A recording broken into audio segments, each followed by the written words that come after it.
And we're in that age of media where everyone wants to record it and have it out there. Whether it's for retweets, the gram, or likes. Students pull out their cell phones immediately and start taping the event. Social media is drastically changing the way schools respond to incidents involving their students, even staff. In the old days, if there was a fight in the hallway or an argument going on, there might be a group of students that gather around it, and they might be cheering the kid on or even hopefully trying to break up the fight. A simpler time without smartphones, Snapchats, Facebook.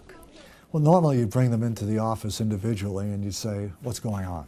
And they'd tell their side of the story, the other person would tell their side of the story. Unfortunately, now with social media, it's usually not the end of it. Morning. Lewiston Middle School principal Jana Mates also remembers the pre-social media school day. Interview a couple kiddos, go right to the source, get the kids together, have a conversation about what happened. And it was usually a misunderstanding and it was taken care of and we moved on. Mates says video captured in classrooms makes for tricky situations, even with a no phone policy. The impulsivity, the social emotional pieces that consumed their lives. And I mean, they're 12, 13, 14 years old. That's their world right now, but we're trying to get their world to be teaching and learning and concentrating on school. And so it's hard. It's way bigger of a battle than I ever anticipated. What doesn't help that battle? When videos go viral before the school even knows about it. Take Sanford, for example, when a substitute teacher was filmed making controversial comments on immigration. Yeah, it's not your country. I'm part of it too. The video gets posted out on Twitter. The next morning when I come in, there's emails in my box. Have you seen this? No, I haven't seen it. So we're moving at 100 miles an hour trying to investigate it, knowing that first of all, the student didn't bother to go to see a teacher or a principal or any administrator to say, hey, this is what happened in class, which would be the way you'd normally handle it, okay? Now, I'm not condoning what the substitute said, but how would we have handled it in the old days? I probably would have brought the substitute in and had a talk back and forth with the students, what's going on?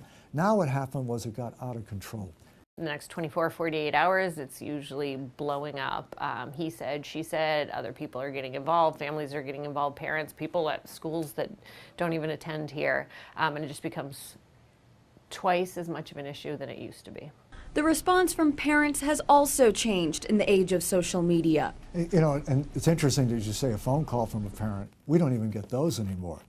What we get now is an email, usually, we used to call them zingers, or just coming in, just nailing you and saying, I expect an answer immediately.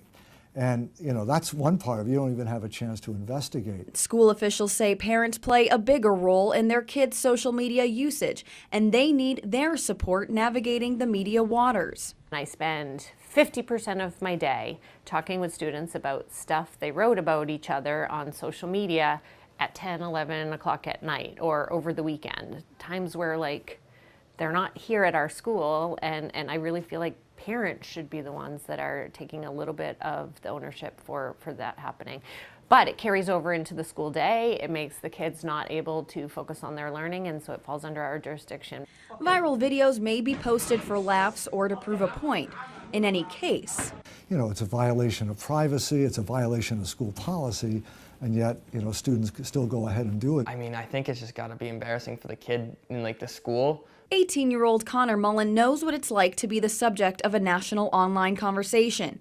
He accused teachers and students of taunting him for his Make America Great Again hat back in 2016. When my story hit, I remember a lot of my friends oh yeah, you'll meet him. And I was like, that's not the point. I don't think you ever think about going viral until things happen. As technology finds new ways to keep us connected and documenting our lives, will this get any easier for schools? 20 years ago, there was no Snapchat, Instagram. This stuff's new. So I think it's just a learning phase, and I think hopefully we'll grow out of it. We'll learn our limits, and it will make people happy. What I wonder is, what will it be like in the next 5 years or the next 10 years?